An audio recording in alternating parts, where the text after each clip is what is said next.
राजू प्रसाद से सुलेखा की शादी हो जरूर गई थी, लेकिन वह उसकी अपेक्षाओं पर खरा नहीं उतरा।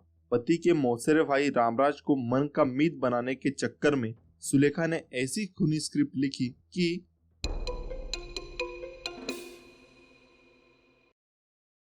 उत्तर प्रदेश के फतेहपुर शहर का एक मोहल्ला है मिश्रा मऊ। इस मोहल्ले में राजेश साहू अपने परिवार के साथ रहता था। उसके परिवार में पत्नी के अलावा 2 बेटे और एक बेटी सुलेखा थी। राजेश घी का कारोबार करता था। वह फतेहपुर शहर के आसपास गांव-गांव जाकर लोगों के यहाँ से घी खरीदता और फतेहपुर शहर में बेचता। इससे उसे जो फायदा होता उसी से उसके पूरे परिवार की गुजर बसर होती थी। राजेश साहू की बेटी सुलेखा सुंदर होने के साथ साथ थोड़ी चंचल भी थी, इसलिए सयानी होने पर मोहल्ले के कई युवक उस पर डोरे डालने की कोशिश करने लगे।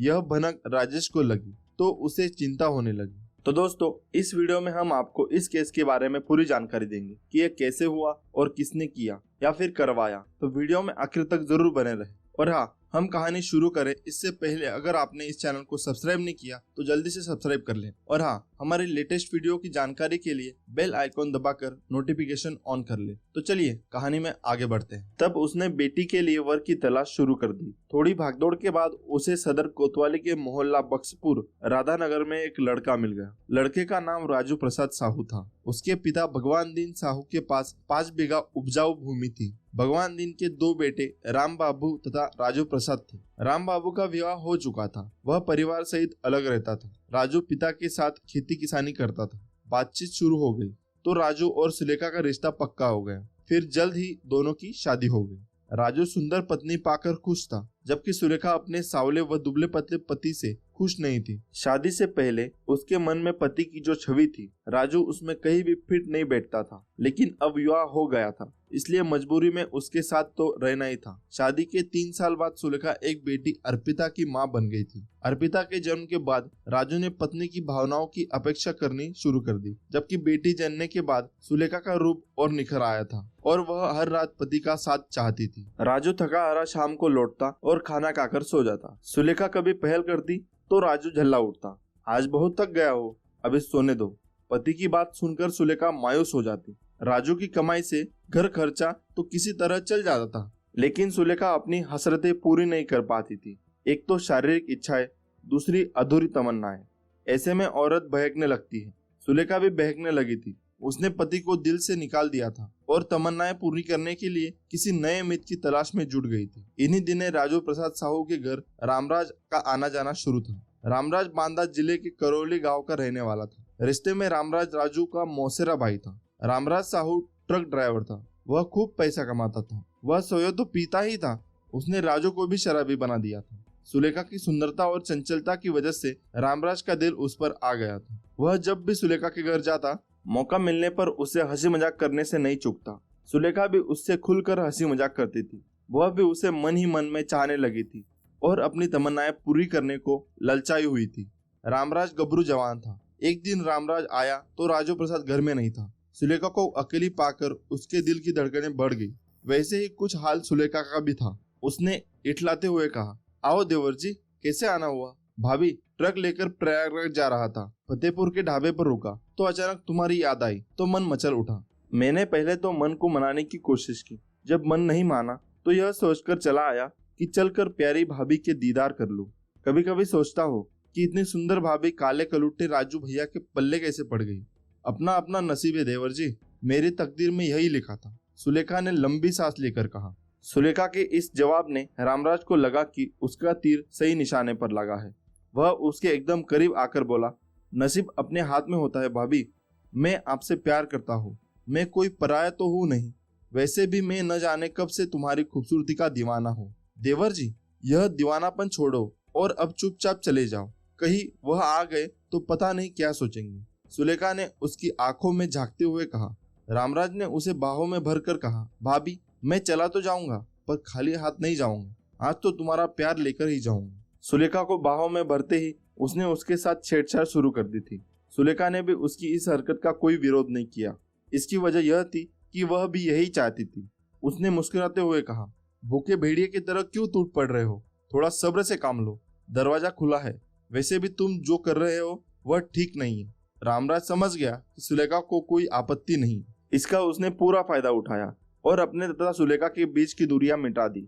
इस तरह सुलेखा के कदम एक बार बहके तो बहकते ही चले गए।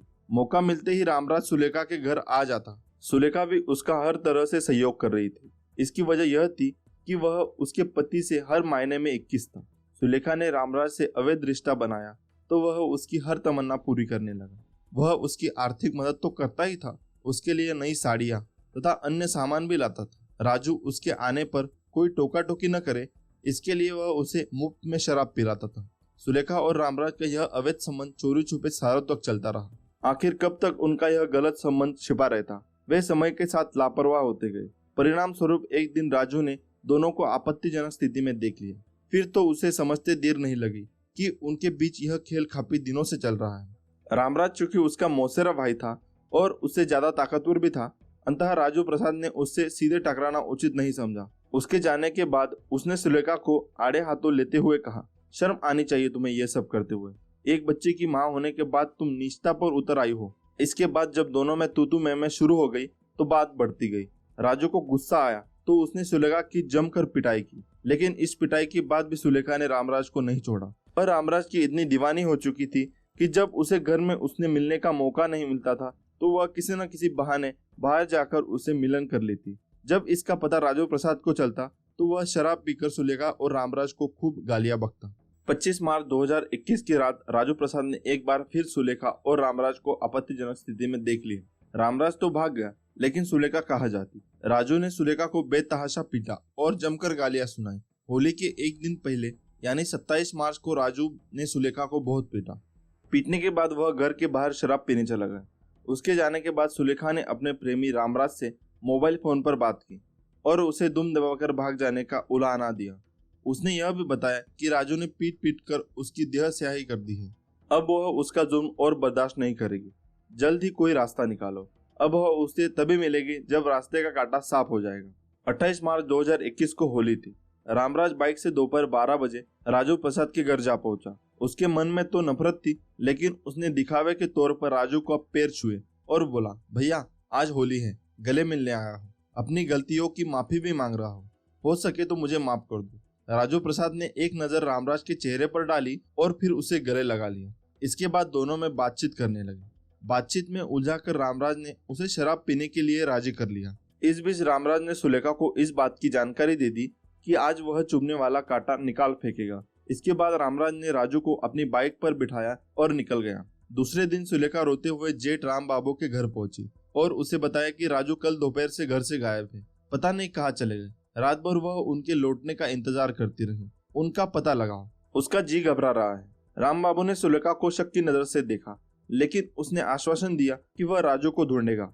इसके बाद राम बाबू ने राजू प्रसाद की खोज शराब के ठेकों, बस अड्डा व टेम्पो स्टैंड पर की, पर उसका कुछ पता नहीं चला। नातेदारों के यहाँ भी वह नहीं गया था। 30 मार्च की सुबह 10 बजे राम बाबू को पता चला कि थरियाव थाने के हसवा गांव के पास स्थित पीएनजी प्लांट के पीछे झाड़ियों में किसी युवक की लाश पड़ी है। यह पता चलते ही राम बाबू वहां पहुंचा। उसने लाश देखी तो वह फपक पड़ा। उस समय मौके पर थरियाव थाना प्रभारी Nandlal, SP Satpal, additional SP Rajesh Kumar तथा डीएसपी अनिल कुमार मौजूद थे। पुलिस अधिकारी घटनास्थल का बारीकी से निरीक्षण कर रहे थे। राम बाबू ने सुबकते हुए बताया कि लाश उसके छोटे भाई राजू प्रसाद साहू की है। वह होली वाले दिन ही गायब हुआ था। शव की शिनाख्त होने के बाद पुलिस ने शव को पोस्टमार्टम हेतु फतेहपुर भिजवा दिया। इसके बाद एसपी सतपाल ने हत्या का पर्दाफाश करने तथा कातिलों को पकड़ने की जिम्मेदारी एएसपी राजेश कुमार को सौंपी। उन्होंने तब पुलिस टीम का गठन किया। पुलिस टीम ने मृतक के भाई राम बाबू से पूछताछ की तो उसने बताया कि उसके भाई राजू प्रसाद की हत्या